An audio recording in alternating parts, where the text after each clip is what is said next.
we'll call the August 27th Board of Adjustments meeting to order. First item on the agenda is approval of our May 28th, 2024 meeting minutes. Is there a motion? Make a motion to approve. I second. All in favor signify by saying aye. Aye. All right, we'll move on to item 2, new business. 2A is a variance request at 2213 7th Avenue North. Good morning. The request before you today is a flood-proofing variance with standards 2106 of Fargo Municipal Code. The request is to allow a new slab-on-grade accessory structure to be constructed at a lower elevation than would otherwise be required by the city's flood-proofing code. The location is 2213 7th Avenue North, and the request will be described by engineering. Jody, I'll turn it over. Morning, members. Jody Bertrand, Engineering Department. With this request, we received the areas shown in the exhibit. Presently kind of show the 41-foot elevation where it's touched, and that's actually imposed by the city, which is greater than what the typical FEMA standards are, or the state. The Engineering Department reviewed the Section 21 for the variance considerations. All those criteria were met, and the Engineering Department has the approved motion on there for meeting to satisfactory conditions of the Engineering Department. Any specific questions? Any questions for the city? We've had this conversation in the past, variance request about FEMA's funding. If there's too many of these, it may put our funding in question. Is that still an issue? I think with the diversion being 50% constructed and moving forward with it, our, I guess, stance before was that, we wanted to verify that that was actually going to take place and that the area throughout the city is going to be remapped, and a lot of the areas shown to be taken out. This actual property is actually not even in the FEMA zone. It's actually outside it, but it would meet any of our current standards for if it was in the FEMA, because they're actually proposing to build 2 feet above the elevation to that area. Yeah, so this is the variance request based on the city's kind of code, but that the city's code is above and beyond. That's a FEMA's. +2. Correct. Any other questions? The applicant is welcome to speak if you wish. You don't have to.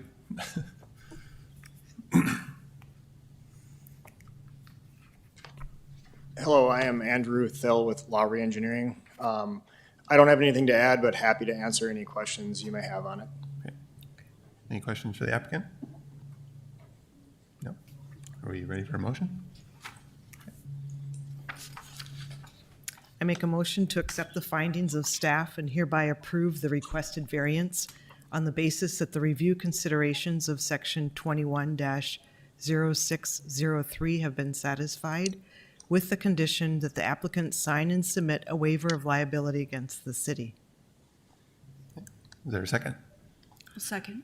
Okay. Motion is second. Any further discussion? No. Please call the roll.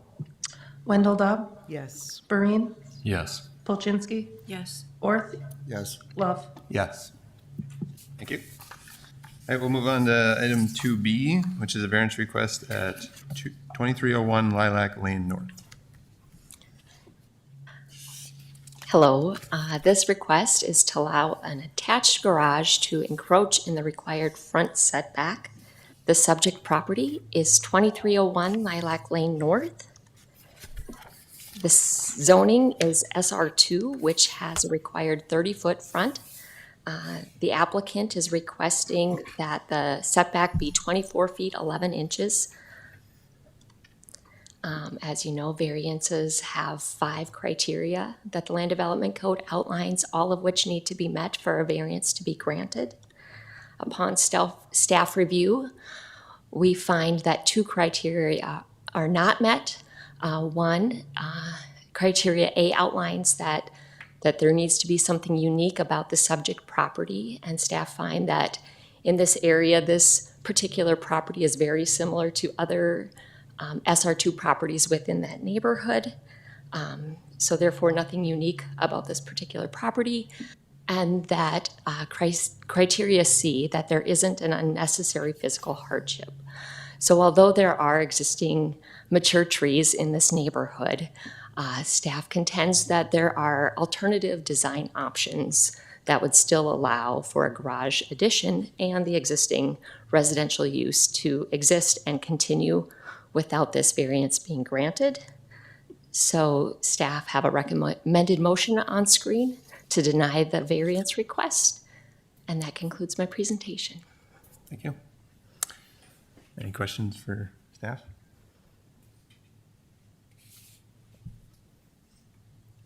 Were there any designs done for the alternative layouts? That would be up to the applicant. So he would be responsible to make his own design choices. Well, and also there's that second kind of option for the setback to be encroaching, but not quite as much. Was there a layout for that? The applicant is here and he Okay. can speak to that. Okay, thank you. Okay. We'll invite the applicant up to speak.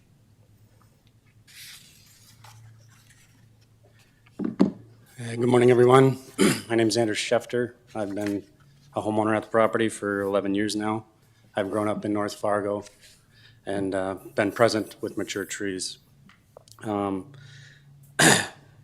that, I've watched property owner 2042 have the same variance request and approval granted in 2018 for a front variance setback violation, only a few houses down. I respect and appreciate his desire to try and improve the likelihood of success in that tree surviving construction. That's why I'm here today. The primary request is to try and minimize the amount of impeding structure into the drip loop of the tree zone and maximize success for that tree. I'm asking for 5 feet. I feel like that is where we are going to have the most success without becoming a visual hindrance and maximizing cosmetic appeal of the structure. Neighboring homes, as you saw in the mapping, I'm the only 2 homes on that side of the block, so there's not a large line of homes. The existing home to the north is 27 feet 3 inches, so already in violation. So with maybe front setback averaging, I could already be closer and violating that 30-foot setback requirement now. So again, it's as drawn and shown, there's an angle to that garage to try and protect that tree. Yes, it could be moved back and be pushed closer to the tree, but it's not going to help that tree survive. So asking to try and balance what is setback, what is right for the spirit of the neighborhood, and still provide us the opportunity to build that structure and protect that tree as best we can.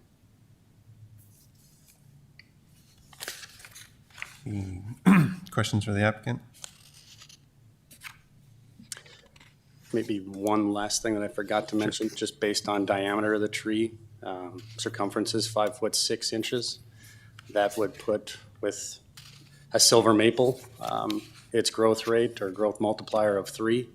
It's approximately a 65-year-old tree, so slightly older than the age of the home, and a lifespan maximum of 130 years or greater. So I'm asking to do the best we can to protect that tree that is only at maybe half its life. What, do you know the diameter of the tree? Diameter, I mean, it's 5 foot 6, so 66 inches divided by pi, approximately 3, it'd be like 22 inches in diameter, just under 2 feet. So Kim, just to clarify, 2311 actually fronts a different street, so it would be its setback from his, basically his side of the street would be 15 foot, because that would be a street side setback. Is that correct? I would say so, but I haven't really looked at exactly which way that particular house would be. If it's based off of the driveway access, which I assume would be the mailbox access, it would be off of the north then. Right.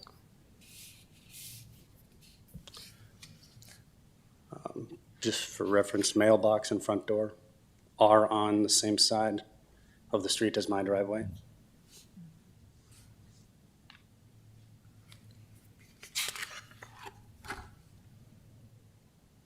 And as it is basically your two properties are the only properties on that side of the street, right? So the averaging would just be those two properties. Correct. And the averaging typically only applies towards porch additions, don't they? I don't apply that as often as I do, but we do have our inspections department that does the residential zoning setback review. Who could maybe speak to that? I think it's kind of important to know, so, I mean, 2311, I mean, what is its front yard considered? Is it the side that the driveway's on, or is it the side that the front of the house is on? Typically, we consider the side where the front door is to be the front yard. And unless there's a situation where there's, like if it's addressed off of the north side and the front door is on the east side or the west side, then we can essentially try to take the setbacks that match the best to the existing setback requirements. In this case, when these houses were built, the setback requirements were different than they are now. And so the setbacks are closer to 27 or 28 feet in most of that neighborhood. So with that, there is a historic precedence then for the encroachment. Well, and yeah, so that's why we have that setback averaging rule in place. Typically, when we do it, we don't just do the lots on the same frontage, but we do within 150 feet of the lot. And so we would go down to South Woodcrest Drive to the east and average all of those out to try to get a better picture of where the houses in the neighborhood are at. Has that been done? It has, I don't have the numbers in front of me right now, but I want to say it came out to about 27, but I don't remember exactly. So with his, But, I mean, it seems like the intent of the setback averaging is so that when you look along the front of the houses or the street side of the houses, that they're not, you know, all over the place, right? I mean, with this only having two houses on that, and it seems like you would really just average the two houses if you would. right, Do you have a design that works for the 20-foot-7 setback? Yeah, everything kind of pivots off the front corner of the house, so it would be an adjustment to the angle on the structure that we're adding. Again, just trying to do as much as I can be allowed to do without violating sight lines like that averaging front setback is intended to do. I mean, reminder, there's only two on that row. My neighbor to the north doesn't even have windows out the south side. And it's not like a row of cars, you know, there's not a long street leading into my area as well, so you're making a turn. I don't think anyone's gonna notice if it's in front as you're turning that corner.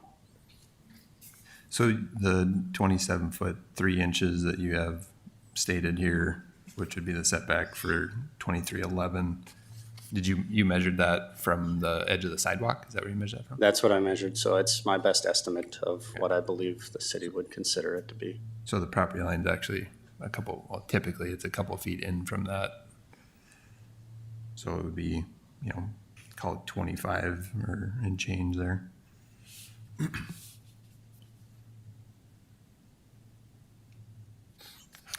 putting on my design hat, I appreciate the angle in the cul-de-sac roundabout area. It makes sense, and the ease of the driveway would make sense the way it's laid out. I see the purpose of it too. That said, we are looking at the technical information in front of us.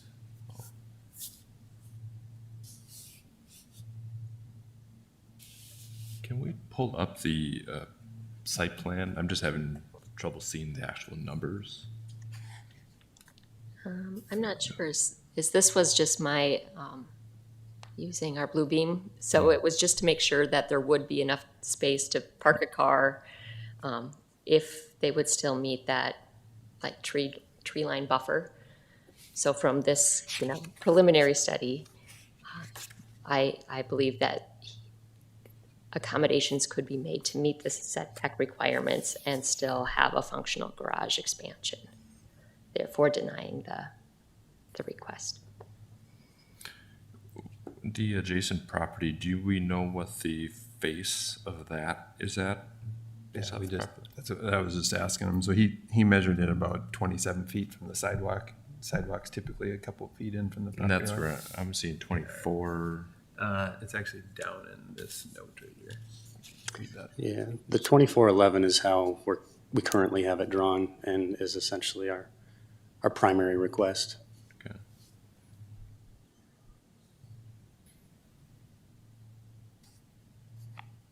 So I'm not saying that this is what is going to happen, but if we said you had to match the setback of 2311, could you make that work? I would be happy to be able to do that and get us just that much further from the tree. So I'd be pleased leaving here with that. I think a little more would be nice, but again, it would be at least doing something to try.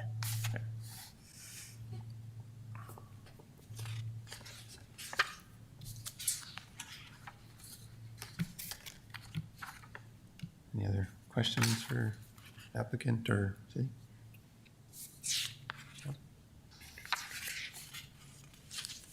I know we don't have the number, but I would be curious to know what the average, using the averaging, what the setback would be. Formula.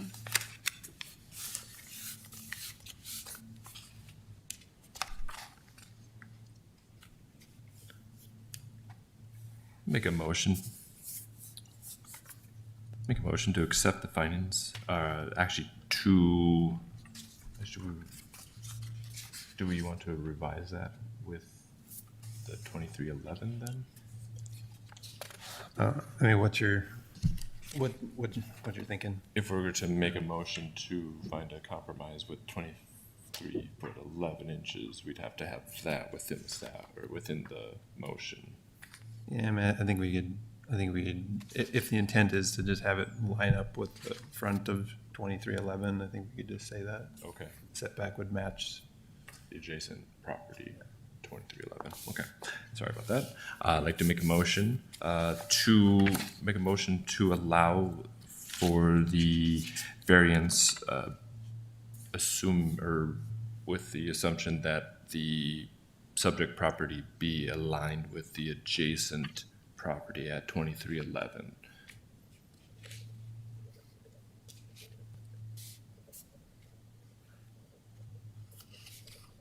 I'll second that motion. Okay.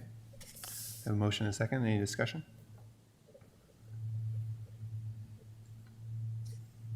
No discussion? I'll just say, I mean, I think,